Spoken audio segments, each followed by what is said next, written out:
구약성경 창세기 제5장 18절로 32절까지의 말씀입니다. 구약성경 창세기 제5장 18절로 32절까지의 말씀입니다.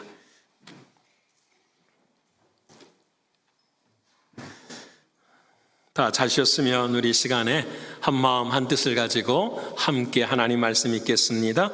야렛은 162세에 에녹을 낳았고 에녹을 낳은 후 800년을 지내며 자녀들을 낳았으며 그는 962세를 살고 죽었더라. 에녹은 65세에 무드셀라를 낳았고 무드셀라를 낳은 후 300년을 하나님과 동행하며 자녀들을 낳았으며 그는 365세를 살았더라. 에녹이 하나님과 동행하더니 하나님이 그를 데려가심으로 세상에 있지 아니하였더라. 무드셀라는 187세에 라멕을 낳았고 라멕을 낳은 후 782년을 지내며 자녀를 낳았으며 그는 969세를 살고 죽었더라. 라멕은 182세의 아들을 낳고 이름을 노아라 하여 이르되 여호와께서 땅을 저주하심으로 수고롭게 일하는 우리를 이 아들이 안위하리라 하였더라. 라멕은 노아를 낳은 후 595년을 지내며 자녀들을 낳았으며 그는 777세를 살고 죽었더라. 노아는 500세 된 후에 셈과 함과 야벳을 낳았더라. 아멘. 돌아가신 하나님의 말씀이 저와 여러분에게 성령 안에서 생명이 되고 마음이 될 줄을 믿습니다. 잠깐 기도하십시다. 아버지 하나님, 오늘 이 아침 하나님 말씀 안에 저희들이 거하기를 소원합니다. 하나님 마음의 문을 열 수 있도록 하나님 도와주시옵소서. 우리가 방금 찬양한 것처럼 우리를 정복자로 삼아 주셨사오니 아버지 하나님, 우리의 삶의 모든 것들을 말씀으로 정복해 갈 수 있는 복된 은혜가 임할 수 있도록 도와주시옵소서. 하나님, 우리는 연약합니다. 성령 하나님 도와주시면 우리가 살 줄을 믿사오니 하나님의 말씀이 들려지게 하시고 말씀이 능력이 되게 하시며 말씀이 소망이 되게 하여 주시옵소서. 믿고 감사드리며 예수님의 이름으로 기도합니다. 아멘. 우리 사랑하는 옆에 분들과 인사하겠습니다. 하나님의 은혜 주실 줄을 믿습니다. 하나님의 은혜 주실 줄을 믿습니다. 하나님의 은혜가 우리 모두에게 모든 마음 가운데 함께 임할 줄을 믿습니다. 우리는 올 한 해를 지내면서 이런 목적을 함께 살고 살았습니다. 여러분 주보 한번 보시겠습니까? 주보 제일 첫 장을 보시면 주보 첫 장을 보시면 우리 교회가 올 한 해 무엇을 가지고 살아야 되는지 우리가 함께 기록한 말씀이 있습니다. 우리 한번 읽어볼까요? 자, 시작. 주님과 함께 시작하는 교회입니다. 여러분 무엇이든지 누구와 함께 시작한다고요? 주님과 함께 시작해야 돼요. 그래서 우리가 창세기를 시작해서 나의 삶의 가정, 또 내 삶, 또 나의 교회, 또 우리가 살아가는 모든 곳마다 정말로 무엇으로 시작을 하는가, 무엇으로 하나하나를 쌓아가는가, 주님과 함께 쌓는 그 시간이 되어야 돼요. 그래서 지금 올 한 해는 무엇보다도 우리 신앙의 기초를 하나님의 말씀 위에 잘 쌓아가시는 저와 여러분 되기를 소원합니다. 이때에 우리가 한 가지 고백해야 될 게, 하나님, 우리의 가정도 주님과 함께 시작되는 가정이 되기를 소원합니다라는 고백에 있어요. 그래서 우리 주님과 함께 시작하는 가정은, 그런 가문은 어떤 가문인가 우리가 지난주에 함께 나누었죠. 한 주 동안 우리가 그 말씀을 붙잡고 살았지요. 첫 번째는 하나님의 임재가 있는 가정이 되게 하여 주옵소서. 하나님의 임재는 다른 것이 아니라 예배자의 삶을 살게 하여 주시옵소서라는 거예요. 여호와 이름을 그때에 불렀느니라. 하나님, 우리 자녀들이, 우리들이 어떠한 상황 속에서도 누구의 이름을 불러요? 여호와 하나님의 이름을 부를 수 있는 예배자가 되게 하여 주옵소서. 두 번째는 그 하나님의 임재가 임하면 그 임재 안에 문화가 형성이 되어야죠. 하나님의 문화가. 하나님의 문화는 어떤 문화일까? 모든 걸 다 포함해서 하나로 말씀드리면 바로 이런 것이겠죠. 모든 것이 아버지 하나님의 은혜입니다라는 거예요. 우리의 만남도, 가정을 이루는 것도, 우리 자녀들의 모든 삶도 모두가 다 하나님의 은혜입니다. 우리 옆에 분하고 한번 할까요? 모든 게 하나님의 은혜입니다. 모든 게 하나님의 은혜. 또 구체적으로 해볼까요? 당신을 만난 것이 하나님의 은혜입니다. 당신은 하나님의 은혜. 여러분 믿으시죠? 여러분이 찬양대도 함께 찬양하잖아요. 그냥 옆에 있는 사람이 당연한 것이 아니잖아요. 그렇죠? 옆에 있는 내 자신의 옆에 있는 사람이 당연한 게 아니에요. 모든 것이 다 하나님의 은혜 안에 가는 과정들이잖아요. 그래서 마지막에 우리는 그 하나님의 그 은혜가 우리 안에 임할 때에 마지막에는 우리 주 예수 그리스도만이 우리의 가정에 남겨지는 역사.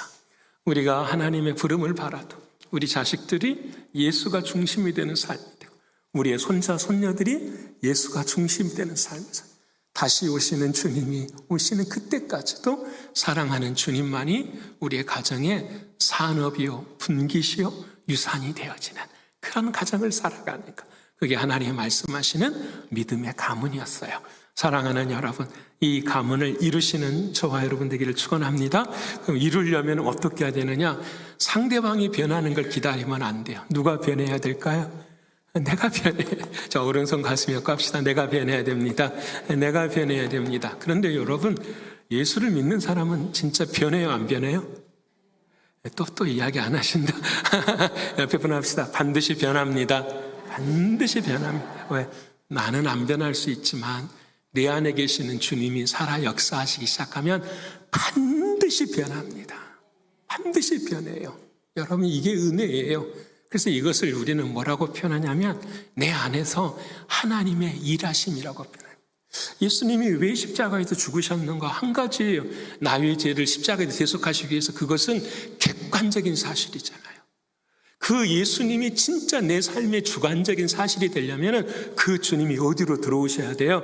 내 안에 들어오셔서 내 안에서 일하시고 역사하셔야 돼요. 내 말이 바뀌어지고 내 시선이 바뀌어지고 내 발걸음이 바뀌어지고 나의 생각이 바뀌어지는 거예요.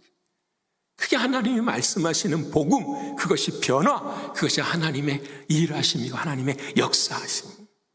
여러분, 변화되어야 될 줄을 믿습니다. 이번 주에 전도를 하러 가는데 우리 교원 한 분하고 같이 전도를 하러 갔었어요. 차에서 그분이 간증을 하는 거예요. 목사님, 제가 자기가 아는 언니를 만났는데 언니에게 복음을 전했대요.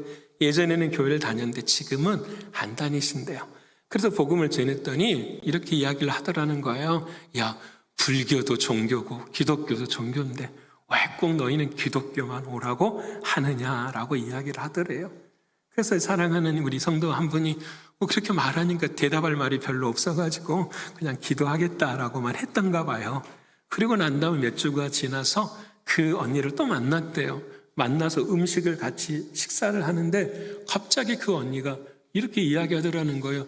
야, 너 기도 좀 할래? 그러더라는 거야. 그래서 그 언니 앞에서 못하는 참 부족한 기도지만 기도를 했대요. 근데 기도가 끝나고 난 다음에 하는 말이 더 재미있어요. 뭐냐면, 야, 너 기도를 더 오래 해줄래? 기도를 더 오래 해줄래? 이 고백을 들은 우리 성도가 너무 감사한 거예요. 언니, 진짜 믿어져? 이러는 거예요. 그랬더니 언니가 뭐라고 말하냐면, 내가 잘 못 믿지만 너가 변화된 것을 보니까 믿어져.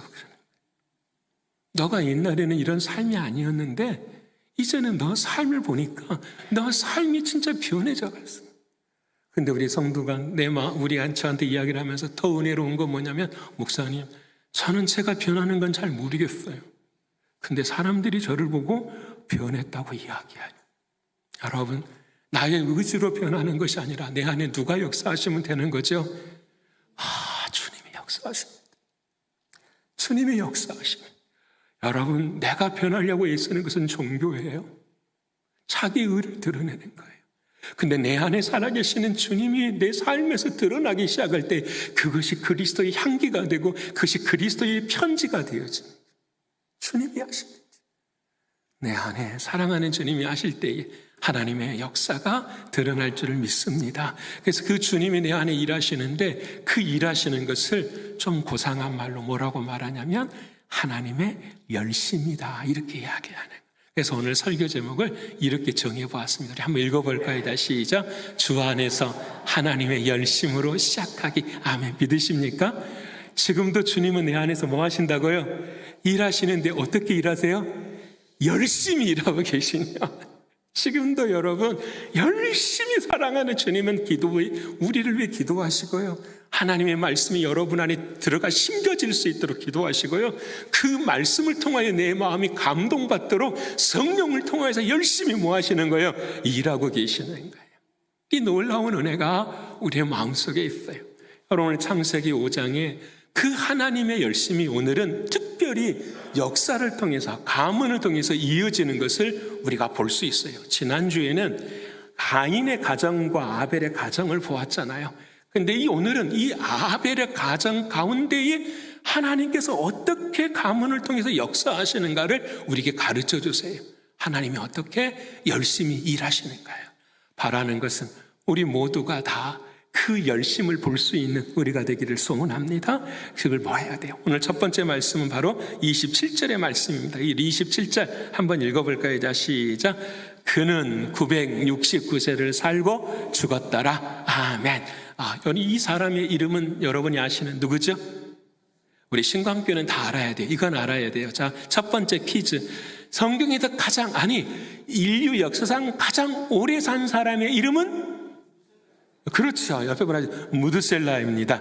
무드셀라. 처음 들어보신 분들 외우세요. 무드셀라입니다. 몇 년을 살았다고요?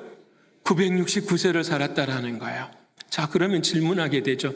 하나님이 열심히 일하셨는데 그 사람을 몇 년을 살게 하셨다고요? 969세를 살게 했는데 인류 역사에서 가장 오래 살게 하셨다라는 거예요. 왜 그러셨을까요? 질문해야죠. 왜 그러셨을까? 오래 살아서 행복하게 잘 살았더라. 이건 아닌 건 아시잖아요. 그렇죠? 분명히 하나님이 짧은 세상을 살고 데려가시는 분도 계시고, 이렇게 969세를 살다가도 하나님이 데려가시는 분이 있다고 한다면 생명의 주권은 누구한테 있는 거죠? 하나님께 있는 거죠. 이건 믿으십니까? 자, 그러면 생명의 주권이 하나님께 있음을 믿는다고 한다면 그 생명을 하나님이 왜 오래 살게 하셨을까를 질문해야 되죠.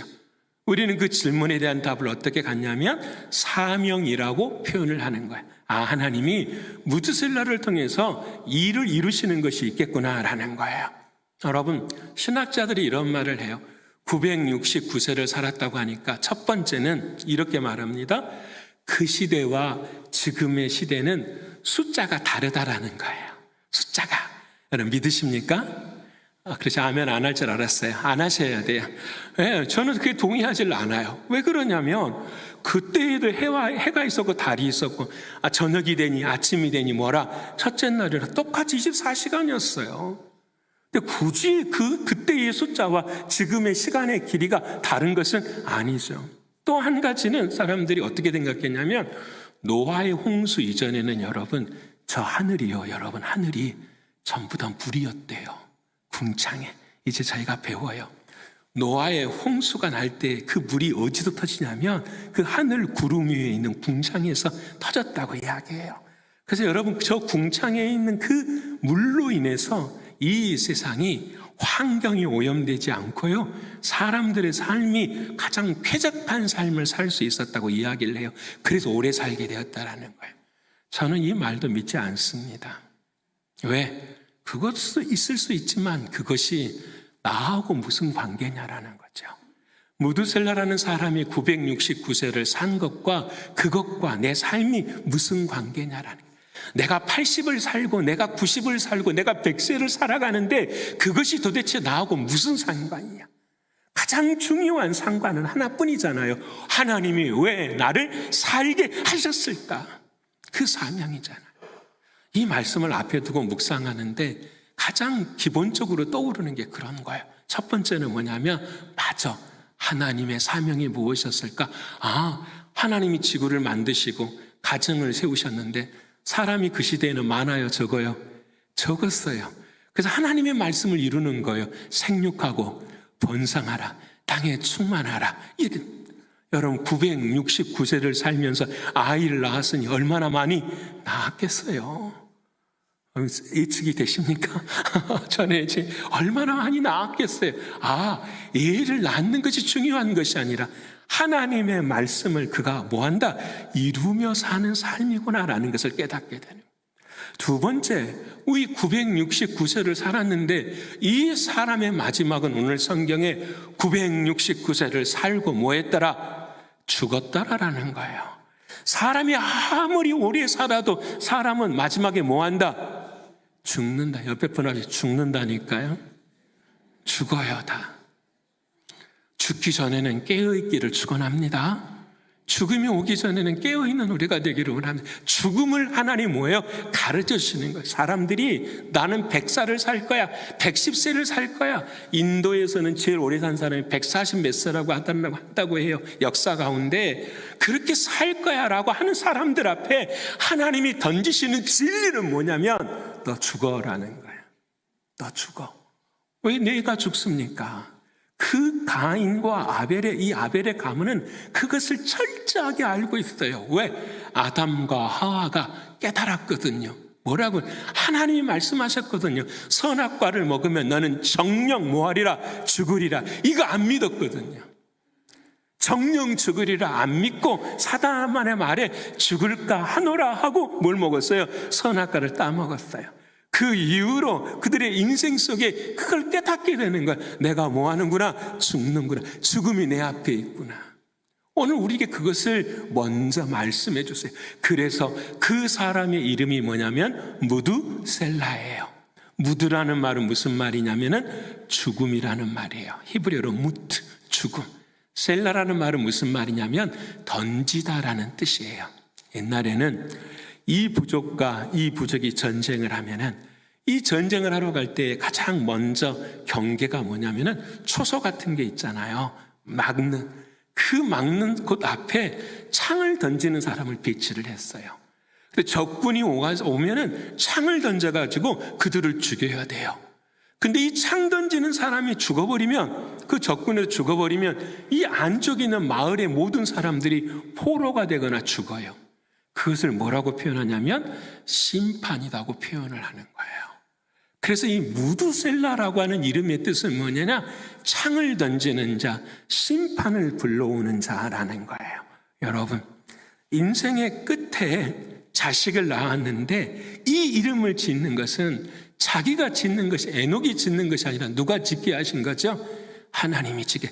왜 하나님이 짓게 하시는 거냐? 이 무두셀라가 969세에 죽을 때, 그때에 노아의 뭐가 일어나는 거죠? 홍수가 딱 일어나는 거예요. 하나님의 역사가. 그래서 우리 인간에게 가르쳐 주신 하나님의 역사가 뭐냐면 인간의 생명의 가장 중요한 끝은 뭐가 있다? 죽음이라는 거예요. 그것을 너희가 뭐하라? 기억하라는 거예요.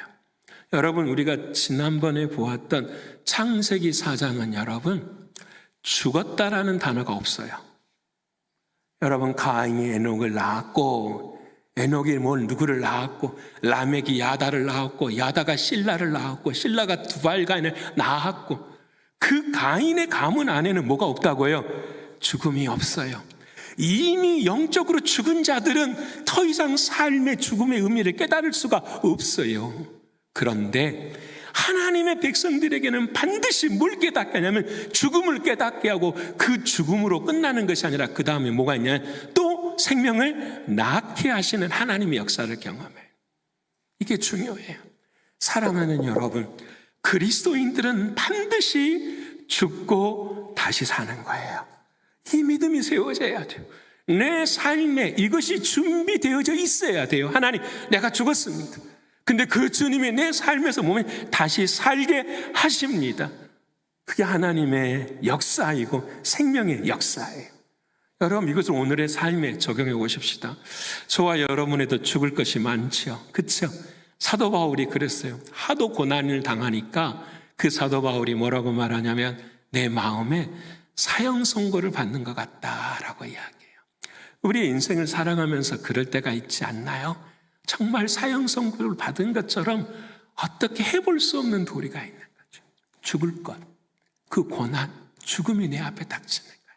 근데 사랑하는 사도 바울은 그 죽을 것을 늘 경험할 때마다 고린도후서 5장 4절에 이런 고백을 합니다. 우리 같이 한번 고린도후서 5장 4절의 말씀을 한번 읽어볼까요? 자, 시작. 참으로 이 장막에 있는 우리가 짐진 것 같이 탄식하는 것을 벗고자 함이 아니요, 오히려 덧입고자 함이니 죽을 것이 생명의 삼킨 바가 되게 하려 아멘이라. 아멘. 너무 고난스러워서 하나님, 나 이 짐을 좀 벗어주세요 라고 사랑하는 바울이 이야기한 것이 아니라 하나님, 내 짐이 너무 괴롭지만 그 짐을 이길 수 있는 뭘 주세요? 힘을 주세요.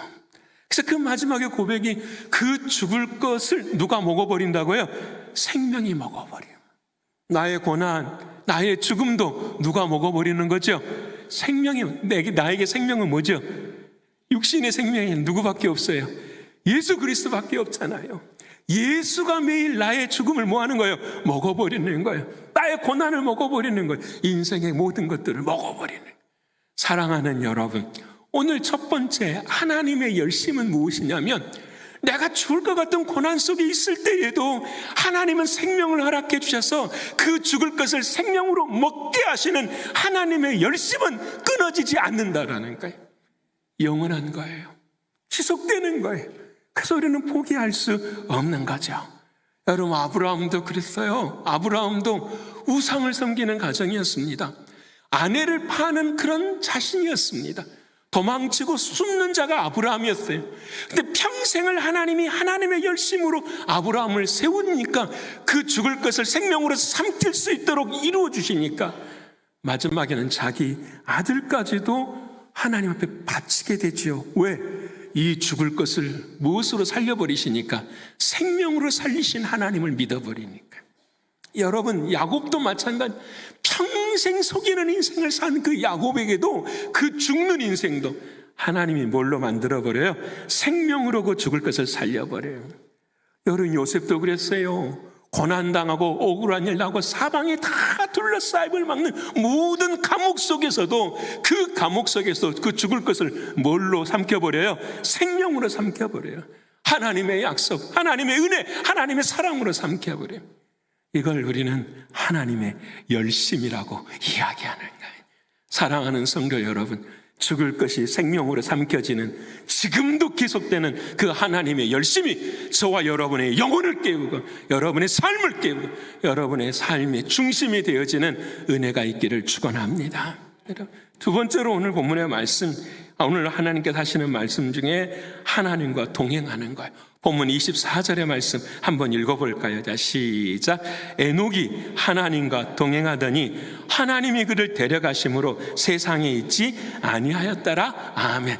무드셀라의 아버지가 누구였어요? 에녹이었어요. 근데 에녹의 인생은 이제 어떤 인생이었냐면 하나님과 동행하더니 하나님이 그를 데려가심으로 세상에 있지 아니하였더라. 우리가 잘 아는 것처럼 이 에녹은 육신의 죽음을 경험했어요? 안 경험했어요? 안 경험했어요. 우리에게 말씀하시는 말씀이에요. 자, 봐. 예수를 잘 믿는 사람들은 육신의 죽음이 문제가 된다, 안 된다? 안 된다라는 거예요. 하나님이 그냥 저 천국의 역사로 인도하시는 거예요. 그래서 믿지 못하는 사람들에게 그 하나님의 처소가 있는 것을 우리에게 뭐 하시는 거예요? 가르쳐 주시는 거예요. 그런데 이 에녹의 인생이 어떻게 그럴 수 있었습니까? 오늘 정답이 에녹이 하나님과 뭐하였더니? 동행하였더니. 하나님의 열심은 우리를 누구하고 동행하게 하는 거죠? 하나님과 동행. 이 말을 바꾸면 주님과 동행하게 하시는 하나님의 역사예요. 이 동행한다라는 말은 무슨 말이냐면 손잡고 따라간다라는 말이에요. 손잡고 따라가. 근데 그냥 따라갈 수 없잖아요. 앞에 장애도 있고 따라가고 싶을 때가 있어요, 없어요? 없어요. 오늘 너무 아름답다. 오늘 찬양하신 분들의 관계를 아십니까? 아세요? 우리 강도원 집사님하고 고장로님하고 장인어른과 사이관계예요. 편해요, 안 편해요? 편하시죠? 다 편하시리랍니다. 와, 근데 어떻게 이렇게 아름다운 하모니가 이렇게 나올 수 있는가? 여러분, 맞추셨잖아요. 연습했잖아요. 안 맞는 것을 장애를 통한 장애물이 있는데 그것을 하나씩 맞춰가니까 이렇게 아름다운, 특별히 감동적이더라고요. 광야 같은 그 세상을 지나는 아름다운 마음속에 주님이 함께 하신 그 마음이. 여러분, 에녹도 똑같았어요. 장애가 있고 안 따라가고 싶어요. 한번 생각해 보세요. 에녹은 몇 살을 살았어요? 365일, 10월 1년이 며칠이죠? 365일이요. 외우셨죠? 그러니까 에녹은 매일매일을 뭐 하는 거죠? 하나님과 동행한 삶을 살았어요. 아침마다 하나님이 깨우셔. 나와 함께 걸어가야지. 예, 힘들고 오늘은 오리를 가고 내일은 십리를 가고 매일매일 힘든 삶을 걸어가는 거예요. 여러분, 그래서 동행이라는 말은 여러분 중요한 것이 뭐냐면 에덴 동산에서 거둔 것이 아니에요. 장애물이 없는 곳에서 거두는 것이 아니라 세상에서, 광야 같은 세상에서 하나님과 동행한 걸 말씀하시는 거예요. 한 가지 한 가지를 걸어가는데 어떻게 그러냐? 나를 부인하고 나의 십자가를 짊어지고 뭐 하는 거죠? 따라가는 거예요. 그것이 동행의 의미예요. 동행의 의미. 여러분, 중요합니다. 동행이라는 단어가 죄기라는 동사예요. 죄기등. 이게 무슨 말이냐면 내가 뭔가를 말했지만 그 말한 것이 누구에게 영향을 미치는 거죠? 나에게 영향을 미치는 거예요. 설교하는 내가 하나님의 말씀을 전했는데 그 말씀이 누구에게 영향을 미치는 거죠? 나에게 영향을 미치는 거예요. 하나님이 야 가자, 예 가겠습니다. 에녹이 일어나서 따라가는데 힘들고 장애물이 있고 어려운데 그 모든 일들이 누구한테 영향이 되는 거죠? 자기를 바꿔가는 것. 자기를 바꿔가는 것. 그것이 에녹의 삶이었어요. 근데 에녹은 왜 그렇게 살았을까? 너무 간단하잖아요. 자기가 낳은 아들이 감기만 걸려도 죽을까 걱정하는 거죠. 죽을까 걱정한다는 말은 무슨 말이냐면 와, 하나님의 심판이 오는가 생각하는 거죠. 여러분, 참 중요한 거죠. 어떻게 매일매일을 동행할 수 있었을까? 딱 한 가지예요. 와, 무드셀라만 보면은 누가 보이는 거죠? 하나님의 심판이 보이는 거예요. 자, 무드셀라가 보이는 것이 아니라 누가 보인다고요? 하나님의 말씀이 보이는 거예요. 여러분, 지난주에 배웠잖아요. 에녹이라는 이 사람이 다른 데도 나와요, 안 나와요? 나와요. 창세기 4장에 보면은 가인이 결혼해서 처음 난 아들이 이름이 뭐예요? 에녹이에요. 그 에녹과 이 에녹은 같은 사람이에요, 다른 사람이에요? 아직 이해가 안 되십니까? 다른 사람이죠. 가인도 아들을 낳고 에녹이라고 이름을 짓고요. 이 야벨의 가정에도 누가 태어난 거죠? 에녹이 태어난 거예요. 근데 여러분, 이 가인의 가정의 에녹은 낳자마자 힘을 가지니까 뭘 만들기 시작했어요? 성을 쌓기 시작했잖아요. 자기 스스로 힘과 권력을 누리며 살았잖아요. 자기가 중심이 되는 삶을 살았잖아요. 세상에 어려운 것도 자기의 능력으로 하면 할 수 있다고 믿잖아요. 근데 아벨의 가정의 에녹은 완전히 달라요. 하나님, 나는 못하겠으니 누가 해주십시오? 하나님 해주십시오. 그래서 누구 손만 붙잡고 걸어가는 거죠? 하나님 손만 붙잡고 걸어요. 믿으십니까? 이게 하나님의 동행이에요. 하나님의 열심히 있는 가정은 이 역사가 일어나는 거예요. 하나님의 동행. 매일매일 뭘 경험하니까요? 인생의 마지막을 경험하니까. 여러분, 아침마다 거울을 보고 흰머리가 하나씩 늘 때마다 아, 내 삶도 가까이 오는구나 생각하십시다. 몸이 어긋나고 힘들고 어려울 때마다 내 삶의 마지막 날도 가까이 오는구나. 내가 기억력이 가물가물해서 어제 외운 것도 뭐 할 때, 잊어버릴 때, 아, 나도 이제 삶의 마지막이 가까우는구나. 어떻게 해야 될까요? 하나님과 동행하는 삶. 하나님과 동행하는 사람. 이것을 하나님께서 우리에게 주시는 은혜이고 삶이에요. 그래서 여러분, 이제 문제는 하나님과 동행하는데 뭐가 하나님과 동행하는 거예요?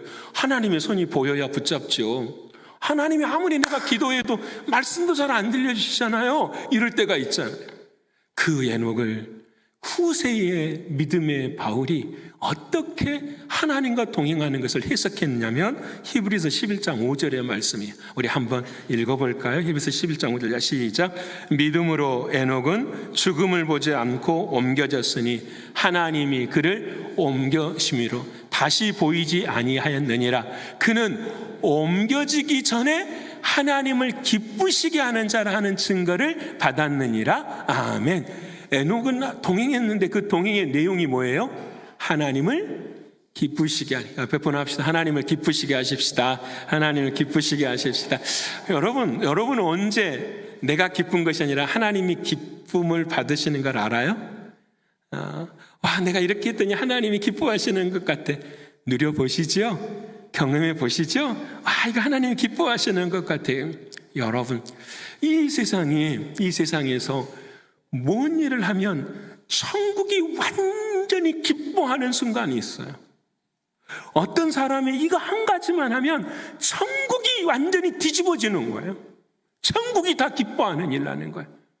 뭔지 궁금하시죠? 누가복음 15장 7절에 하나님이 말씀하세요. 우리 읽어볼까요? 자, 시작. 내가 너희에게 이르노니 이와 같이 죄인 한 사람이 회개하면 하늘에서는 회개할 것 없는 의인 99으로 말미암아 기뻐하는 것보다 더하리라. 아멘. 뭐 하면은요? 회개하면, 옆에 분 하시죠. 회개하면 하나님 기뻐하십니다. 회개하면 하나님 기뻐하십니다. 지금도 잘 보세요. 회개한다라는 게 뭔가라는 거. 그러니까 제자반 때 이번 주에 배웠는데 저에게는 너무 은혜가 돼서 여러분하고 이 부분만 나누고 싶어요. 10분의 1도 안 되지만 이 부분만 딱 하나 나누고 싶어요. 자, 그림을 좀 보여주시겠습니까? 이 그림이 딱 나와요. 여러분, 그림이 비슷하지만 행동의 모습들이 다 달라요. 근데 영어로 A, B, C, D가 써졌어요? 안 써졌어요? 써졌어요. 회개의 과정을 이야기하는 거예요. 첫 번째 A는 무슨 장면일까요? 특징이죠. 목이 곧잖아요. 목이 곧잖아요. 뭐랄까? 내 힘으로 세상을 사는 사람. 내 힘으로 세상 사는 사람. A번. 근데 A에서 어디로 넘어가야 돼요? B로 넘어가서 B는 뭘까요, 지금? 엄청 궁금한 거예요. 여러분처럼 예배당에 어느 날 왔더니 갑자기 하나님께서 자기에게 뭐라고 하라는 거죠? 회개하라고 하는 거예요. 너 그거 죄야. 하지 마. 그거 회개해야 돼. 너 그거 잘못한 거야. 그거 하지 마. 회개해야 돼. 그 말을 듣는 거예요.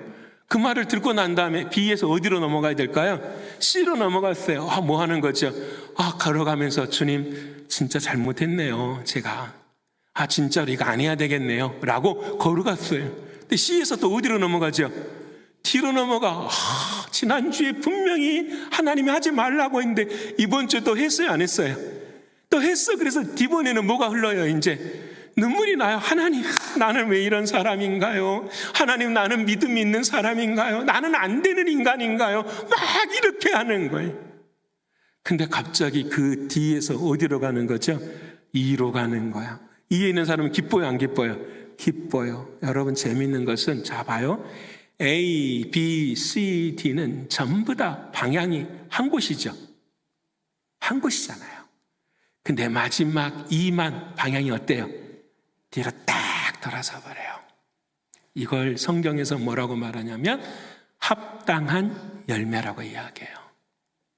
자, 오늘 이 아침에 에녹이 하나님과 동행하는데 하나님을 기쁘시게 하는 게 동행이래요. 하나님을 어떻게 기쁘게 하는가? 회개하는 거래요. 회개는 뭐냐? 합당한 뭘 맺는 거죠? 열매를 맺는 거예요. 옆에 분 합시다. 열매 맺어야 합니다. 정말 그렇더라고요. 저에게도 죄가 있어요. 근데 지난 수요일부터서 지금 오늘까지 저는 그 죄를 안 짓고 살고 있어요. 왜? 합당한 뭘 맺어야 되니까. 열매를 맺어야 되니까. 여러분, 이게 되더라니까요. 하나님 앞에서 어떻게 해요? 합당한 열매가 보여져야 돼요. 왜 그러느냐? 죄는 여러분, 이걸 해서 이걸 안 해서 절대로요. 죄는 내가 그것 말고 다른 모든 것을 다 한다고 해도 하나님 앞에서 그 죄는 살아있는 거예요. 그 죄는 반드시 뭐 해야 돼요? 회개해야 돼요. 그 회개의 특징이 뭐냐면 내 안에 주님이 아니신 거죠. 주님보다 내가 세상을 더 사랑한 거예요. 자, 사랑하는 여러분, 에녹이 세상 속에 동행했잖아요. 그런데 여러분, 한번 생각해 보세요. 세상을 버리고 산 게 아니에요. 세상 안에 살았다니까요. 근데 어떻게 살았냐면은 세상 안에 살지만 세상 것들 때문에 하나님을 기쁘시게 하는 일을 하지 않은 거예요. 세상 것들 때문에 하나님을 멀리하지 않은 거예요. 그것이 에녹의 삶이에요. 그와 같은 것들이 내가 하나님을 사랑하는 것을 방해하지 않도록 하는 것이 하나님을 기쁘시게 하는 삶이 되는 거예요. 이게 에녹의 삶이에요. 사랑하는 여러분, 오늘 저와 여러분도 주님과 동행하시기를 축원합니다. 그래서 오늘 아침에도 교회 가자. 그래서 주님 손잡고 오셨죠? 주님 손잡고 올 때에 뭐 사고도 날 수도 있고 어려운 일 생길 수도 있어요. 그래서 끝까지 하나님 인도하신 어느 날 저녁에 자다가 아침에 주님이 일어나자 내가 준비한 집에 갈까? 하고 내 손 붙잡고 어디 가면 되는 거죠? 천국 가면 되는 거예요. 근데 저녁마다 연습하셔야 돼요. 눈 감을 때 하나님, 오늘 내가 저녁에 잘 때 내일 아침에 눈을 뜨면 사랑하는 주님과 다시 한번 세상의 삶을 살아가지만 오늘 내가 저녁에 잘 때 눈을 감고 잘 때 내일 아침에 뜨지 못한다면 하나님 이 밤에도 주님 손잡고 주님 나라 갈 수 있는 믿음 되게 하여 주시옵소서. 이게 하나님을 기쁘시게 하고 동행하는 삶의 자리에 사는 거예요. 여러분이 은혜가 우리 모두 있기를 축원합니다. 이제 보세요. 하나님의 열심이 있었어요. 그래서 하나님과 동행했어요. 마지막에는 이렇게 살아갔더니 하나님이 뭘 주십니까? 위로를 주세요. 옆에 분 합시다. 하나님이 위로를 주십니다. 하나님이 위로를 주십니다. 우리 28절과 29절 우리 큰 소리로 한번 28절과 29절 읽어봅시다. 시작. 라멕은 182세의 아들을 낳고 이름을 노아라 하여 이르되 여호와께서 땅을 저주하심으로 수고롭게 하는 일하는 우리를 이 아들이 아니하리라 하였더라. 아멘. 노아의 아버지가 누구예요? 방금 읽었잖아요. 다시 28절 다시 보십시다. 집중해서 생각해서. 자, 시작. 라멕은 182세의 아들을 제가 끌어가는 것이 아니라 여러분이 나를 뭐 해야 돼요? 끌어가야 돼요. 뭔 말인지 아시겠습니까? 목사가 막 옆에서 막 쇼도하고 막 뭣도 하고 막 끌어가는 게 아니라 여러분의 간절함과 여러분의 사랑이 뭘 끌어가야 돼요? 하나님의 은혜를 끌어가야죠. 그럼 어떻게 해야 돼요? 집중해야 되죠. 하나하나를 하나님 앞에 드려야 돼요. 하나님께서 노아를 낳게 주셨는데 그 아버지의 이름이 누구였어요? 라멕이었어요. 왜 하나님이 이렇게 라멕을 세우셨는가 참 재미있어요. 노아라는 말의 뜻은 위로라는 뜻이에요. 오늘 성경 안이 위로하다, 쉼, 안식 이런 뜻이에요. 노아, 원래 히브리어로는. 그렇지만 이 노아의 아버지가 누구였냐면 라멕이에요. 라멕은 창세기 4장에도 나올까요? 안 나올까요? 나와요. 라멕이 소년을 하나 죽였는데 자기가 이렇게 말을 하는 거예요. 가인이 동생 아벨을 죽인 것은 7배 벌을 받겠지만 이 라멕이 소년을 죽인 거에 대해서는 77배를 벌하리라. 그게 무슨 말이냐면 내가 소년을 죽였어. 너희들이 나를 보복해? 그러면 나도 77배로 너희를 뭐 하겠다? 보복하겠다. 그 세상이 이런 세상이에요. 그 세상이 라멕이 살아가는 그 세상이 그런 힘, 잔인, 폭력. 그 라멕의 뜻이 뭐냐면 압제하는 자, 폭력하는 사람의 뜻이 우리가 살아가는 세상. 지금 우리가 살아가는 이 땅의 똑같은 이야기. 근데 이 라멕이 모든 게 다 힘들고 어려운 고난의 시간인데 이 속에서 그 자식을 놓았더니 이름을 뭐라고 지었다고요? 노아라고. 하나님이 이 모든 과정 가운데도 뭘 주십니다? 휴식을 주십니다. 쉼을 주십니다. 하나님이 우리에게 위로하여 주십니다. 이 라멕의 믿음이 대단한 믿음 아니에요? 근데 진짜 이 노아의 후손 셈을 통해서 누가 이 땅에 오시는 거죠? 예수님을 통해서 오십니다. 저는 오늘 이 말씀을 묵상하면서 이런 고백이 돼요. 하나님, 이 땅이 라멕이 살아가는 그런 세상과 같은데 하나님, 이 땅에도 위로를 하나님이 주십니다. 그 위로하는 자가 누가 되게 하여 주시옵소서. 우리 자신들이 되게 해 주십니다. 하나님, 우리 다음 세대는 더 힘들고 어려운 세상을 살아갈 것인데 우리 다음 세대에 우리 아이들이 그 세상에 대해서 뭐가 되게 해주세요? 위로자가 되게 하여 주시옵소서.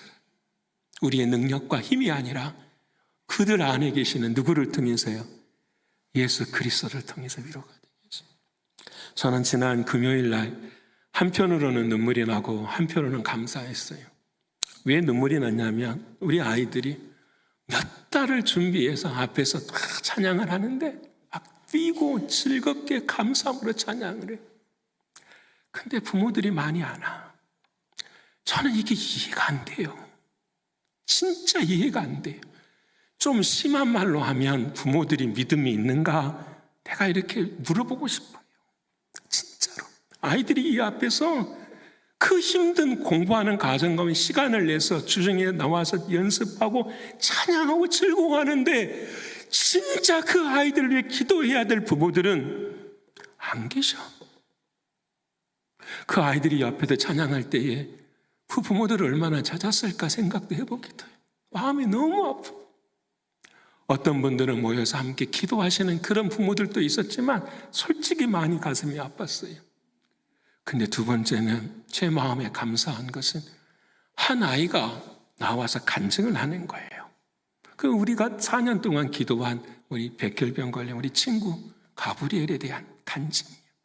그 애가 나와서 간증하는데 아픈 과정 쭉 이야기하고 지금도 치료를 받아야 되지만 고백하는 거예요. 나는 이 고난의 과정을 통하여서 하나님이 나에게 위로 주신 것을 기억합니다라는 거예요. 지금도 나와 함께 하시는 하나님, 고난 속에서도 함께 하시는 그 하나님을 자기는 뭐합니다? 믿습니다 고백해요. 나는 그 마음이 너무 감사했어요. 끝나고 그 애를 안아주는데 참 고맙더라고요. 벽이 나아서 하나님께 영광입니다가 아니라 고난 속에서도 아픔 속에서도 그 위험한 압력 속에서도 다른 이들에게 하나님의 위로를 예수 그리스도를 통해서 줄 수 있는 자, 그 사람이 진짜 복된 자 아니에요? 하나님의 은혜의 역사. 사랑하는 성도 여러분, 시대가 어렵고 힘이 듭니다. 이 시대의 하나님은 하나님의 열심으로 노아라는 한 사람을 만들어 놓으셨어요. 여러분, 이 시대의 저와 여러분에게도 똑같아요. 죽은 영혼을 살리게 하시는 하나님의 은혜예요. 여러분, 이 은혜가 오늘 저와 여러분의 가정과 삶 가운데 이르기를 소원합니다. 이제 말씀 마치고자 합니다. 오늘은 여러분, 우리가 함께 아벨의 가문 가운데 하나님이 어떻게 일하시는가를 우리에게 배웠어요. 변화를 통해서. 하나님은 열심히 하시는 하나님이시구나. 어떻게 죽을 것을 뭘로 삼아버려요? 생명으로 삼켜버려요. 이 말 기억합시다. 죽을 것을 뭘로 삼킨다고요? 생명으로. 여러분, 그럴 능력이 있다 없다? 있어요. 내 안에 누가 계시니까 누가 뭔 말을 해도 무슨 어려움이 와도 그 죽을 것들을 뭘로 삼킨다고요? 생명으로 삼켜버려요. 두 번째는 생명으로 삼키고 하나님의 일하심이 하나님과 무엇으로 이어져야 돼요? 동행하심으로 이어져. 사랑하는 하나님을 기쁘시게 하는 것. 항상 회개하고 합당한 열매를 맺어가는 그런 삶. 마지막에 하나님 내 자신도 하나님 이 세상에 위로가 되게 하여 주옵소서. 사랑하는 자녀들에게, 교회에, 이 땅을 사랑하는 모든 이들에게 하나님 내가 안식이 되고 위로가 되어지는 내 삶이 되게 하여 주시옵소서. 여러분, 이 믿음을 가지고 이번 한 주간에도 승리하시는 저 여러분 모두가 되시기를 간절히 축원합니다.